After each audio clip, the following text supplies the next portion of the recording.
Hello friend, आज આપણે ઉજ્જૈનના હરસિદ્ધિ માતાજીના મંદિર વિશેનો થોડો ઇતિહાસ અને મંદિરની વિશેષતા વિશે જાણશું।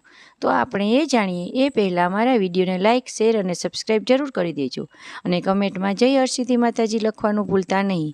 અને હા, તમે આ માહિતી તમારા ફ્રેન્ડ અને પરિવાર સાથે જરૂરથી શેર કરજો। પુરાણો અનુસાર ભગવાન શિવ જ્યારે સતી દેવીના મૃતદેહને લઈને ભટકી રહ્યા હતા ત્યારે ભગવાન વિષ્ણુએ તેમના અંગો વિભિન્ન જગ્યાએ પાડ્યા અને ઉજ્જૈનમાં માતા સતીના દેવીના ગળાનો ભાગ પડ્યો હતો।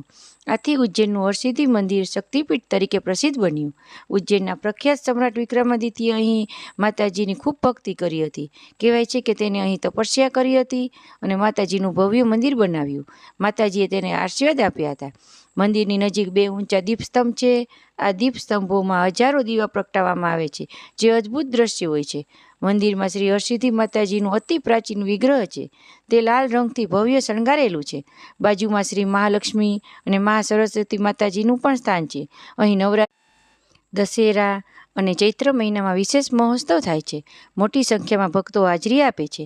આ મંદિર દિવસભર ખુલ્લું રહે છે, ખાસ કરીને સવાર અને સાંજની આરતી પ્રસિદ્ધ છે। તો ફ્રેન્ડ, તમને આ માહિતી કેવી લાગી તે જરૂર